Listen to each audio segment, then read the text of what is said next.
இந்த வீடியோ சூப்பராக இருக்கிறது. நானும் எனது சார்பில் லைக் தெரிவித்து விட்டேன். ஆனால் எனக்குள்ளே எழுகின்ற கேள்வி என்னவென்றால், மாரி அம்மன் என்பது மலைக்கான தெய்வம், காமாட்சி அம்மன் என்பது ஊருக்கான தெய்வம்,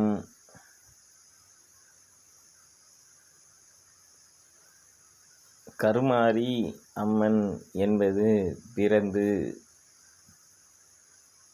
அதான் வள்ளுவர் சொல்வது போல் வையத்துள் வாழ்வாங்கு வாழ்பவன் வான் உறையும் தெய்வத்துள் வைக்கப்படும் என்ற வாசகத்துக்கு ஏற்றவாறு பிறந்து மக்களுக்காக கருமாரியாக அந்த கருவில் இருந்து வேறு ஒரு கருவிற்கு சென்ற, கிட்டத்தட்ட சாமி ஆடுவதை போன்று கருமாரியாக கருமாரியம்மன் என்று நினைக்கின்றோம். அது ஒவ்வொன்றுக்கும் ஒவ்வொரு சிம்பிள் உண்டு. ஏன்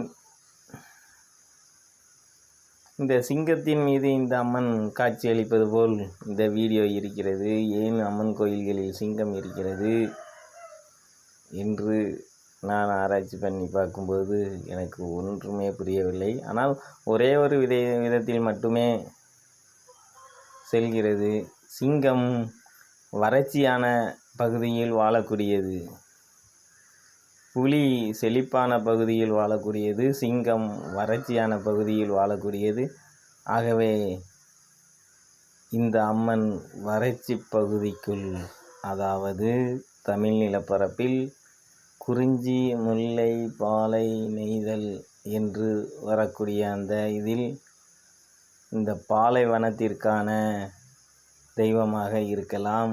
அதுவும் நம் கொச்சவை தெய்வத்தை காட்டுவதற்கான வறட்சி பகுதியில் வாழக்கூடிய சிங்கத்தை அடையாளமாக வைத்திருக்கிறார் என்று நினைக்கின்றேன்.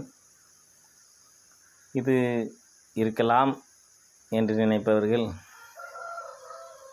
உங்கள் கருத்துக்களை கருத்துரை பெட்டியில் அளிக்கவும்.